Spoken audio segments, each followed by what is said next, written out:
Assalamu alaikum, Bismillahirrahmanirrahim. Bonjour à tous, je suis Dr Zorglain Abdelaziz, enseignant en département génie mécanique, Université de Chlef. Aujourd'hui, nous avons l'honneur de vous présenter notre cours intitulé Électricité industrielle.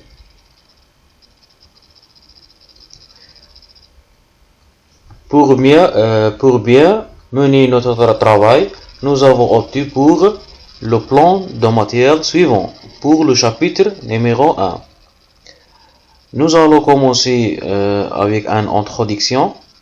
Après, nous allons présenter un courant et tension dans un circuit électrique. Ensuite, en troisième point, nous passerons à la présentation des résistances et les circuits équivalents. Ensuite, la puissance et circuits électriques monophasés et triphasés. Et enfin, nous conclurons avec conclusions et quelques exercices d'évaluation. Pour le chapitre numéro 2, nous allons commencer avec une introduction sur le transformateur. Après, nous allons présenter une description d'un transformateur. Après, nous allons présenter un circuit équivalent d'un transformateur et ensuite la partie d'un transformateur de mesure et ensuite le transformateur spécial et enfin nous conclurons avec conclusion et quelques exercices. L'introduction sur l'électricité industrielle. Les circuits électriques constituent la base d'ingénierie électrique et électronique. Alors, what is the electricity? L'électricité est une forme d'énergie qui résulte du déplacement des électrons dans un conducteur, créant ainsi un courant électrique. Le courant est la tension d'un circuit électrique. Un circuit électrique est un système de composants électriques interconnectés qui permet la circulation d'un courant électrique. Il compose une source d'énergie. Il doit avoir une source d'énergie électrique, comme une pile, une batterie ou une source d'alimentation électrique.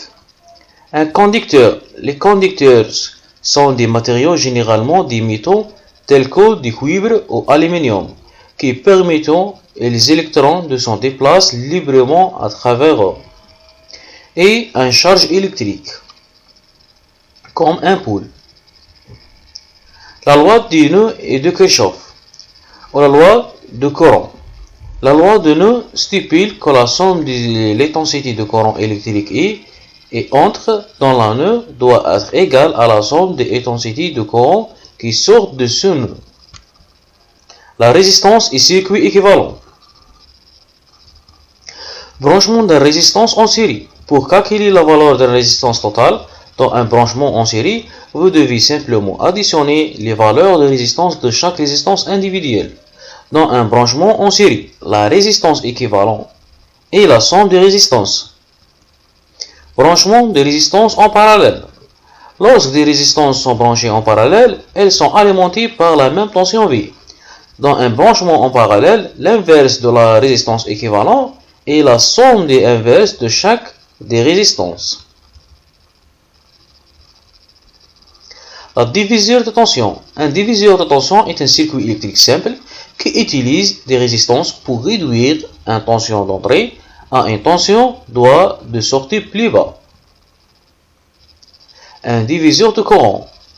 Dans un diviseur de courant, les résistances sont connectées en parallèle à une source de courant. La somme du courant dans chaque branche parallèle est égale au courant total entre dans la diviseur. La puissance et circuit électrique monophasé et triphasé. Un circuit monophasé. Le courant monophasé est le plus utilisé en habitation domestique avec une tension de 30 volts. Le monophasé se compose à deux fils, un conducteur de phase et un neutre. Le système triphasique équilibré. Les systèmes triphasiques sont un élément essentiel de la distribution électrique moderne et de nombreux équipements industriels, contrairement au système monophasique qui utilise une seule phase pour transporter de l'électricité.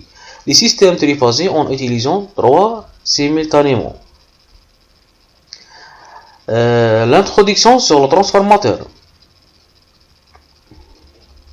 Un transformateur électrique est un appareil électromagnétique utilisé pour modifier les niveaux de tension d'un circuit électrique alternatif. Description d'un transformateur. Du point de vue électrique, il s'agit d'un quadrupôle, 4 pôles aux bornes, comparant un premier paire de bornes, un ABA, formant entrée, ou un générateur applique une tension sinusoïdale de valeur efficace IA, par exemple 220 volts. Et seconde paire de bornes A2B2 formant la tension, un récepteur connecté entre ces bornes reçoit une tension sinusoïdale de valeur efficace E2. Transformateurs de mesure. Les transformateurs de mesure sont utilisés pour réduire le niveau de tension et le courant élevé à des niveaux plus faibles. Les transformateurs de courant et les transformateurs de tension. Voici une description détaillée de ce type de transformateur de mesure. Un transformateur de courant est un dispositif électromagnétique utilisé dans un système électrique pour mesurer le grand courant en lui réduisant les niveaux proportionnels et plus faibles. Caractéristique principale. Le transformateur de courant réduit le courant primaire élevé à un courant secondaire plus faible, généralement standardisé par exemple à 5 A ou à 1 A. Fournit une isolation électrique entre le circuit haute tension et les instruments de mesure.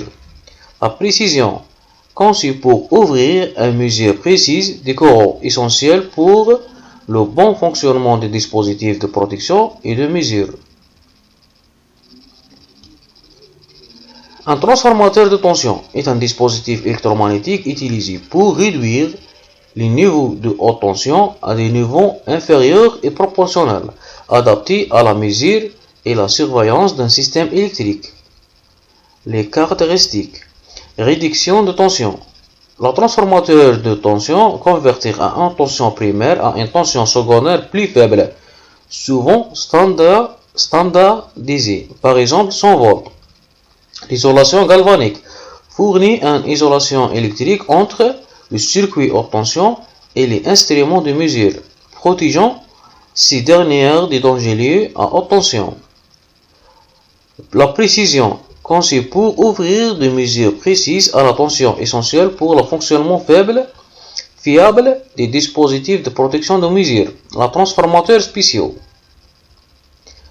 Un transformateur spéciaux, un autotransformateur, est un type de transformateur qui utilise un seul enroulement monté sur un circuit magnétique sans isolation entre le primaire et le secondaire et des autres thèmes.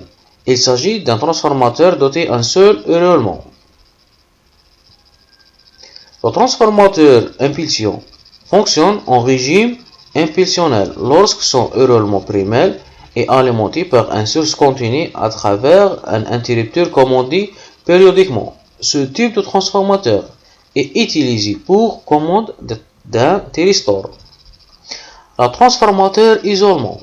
Le transformateur isolement est spécialement conçu pour créer une isolation galvanique afin d'assurer la sécurité d'une installation industrielle et de réduire une partie du bruit électrique.